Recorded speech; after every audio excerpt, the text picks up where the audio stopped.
Hi అండి అందరికీ, నేను మీ Divya. Welcome back to Telugu kitchen. మీకు తెలుసా, మార్నింగ్ బ్రేక్ఫాస్ట్కి అప్పటికప్పుడు కేవలం 30 నిమిషాల్లోనే మెత్తటి దూది లాంటి ఇడ్లీలని ప్రిపేర్ చేసుకోవచ్చు. అవునా, అదెలా సాధ్యమని అనుకుంటున్నారా? అవును, నిజమే అండి. ఇన్స్టాంట్గా అటుకులతో ఇడ్లీలని చాలా సింపుల్గా ప్రిపేర్ చేసేయచ్చు.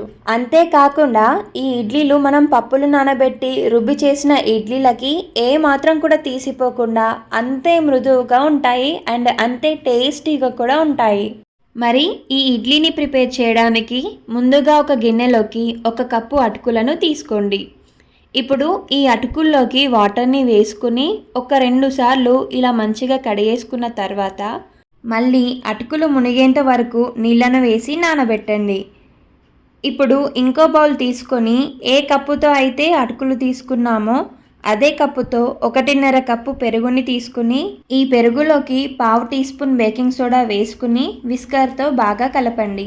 ఇలా ఒక్క 2 నిమిషాలు కలిపామంటే పైన కొంచెం ఇలా బబుల్ లాగా ఫామ్ అవుతుంది కదా, అప్పుడు ఇందులోకి మనం కొలత తీసుకున్న కప్పుతో 1 కప్పు బొంబాయి రవ్వని వేసుకొని ఇలా మంచిగా కలుపుకోవాలి. ఇలా మొత్తం బాగా మిక్స్ చేసేసుకున్న తర్వాత ఈ పెరుగుని ఒక 30 నిమిషాల పాటు పక్కనుంచండి. 30 నిమిషాల తర్వాత చూడండి, పిండి ఇలా పొంగుతుంది. ఇప్పుడు మనం ఫస్ట్ నానబెట్టుకున్న అటుకులను ఒక మిక్సీ జార్లోకి తీసుకొని లైట్గా ఒక 1/2 కప్పు వరకు నీళ్ళను వేసుకొని మెత్తటి పేస్ట్ లాగా గ్రైండ్ చేయండి. ఇలా గ్రైండ్ చేసుకున్న ఈ పేస్ట్ని మనం కలిపి పెట్టుకున్న పెరుగులోకి వేసుకోండి. ఇప్పుడు ఈ మొత్తం అంతా కూడా చక్కగా కలిసిపోయేలాగా కలపండి. నెక్స్ట్ ఇందులోకి రుచికి సరిపడా ఉప్పు, అలాగే ఇడ్లీ బ్యాటర్ని సెట్ చేసుకోవడానికి కొద్దిగా నీళ్ళని వేసుకొని మరోసారి మిక్స్ చేయండి. పిండి కన్సిస్టెన్సీ అనేది మరీ లూజ్గా కాకుండా మనం నార్మల్ ఇడ్లీలకి ఎలా కలుపుతామో అలాగే కలుపుకోండి. పిండిని కలిపేసుకున్నాం కదా, ఇప్పుడు ఇడ్లీని ప్రిపేర్ చేసేద్దాం పదండి.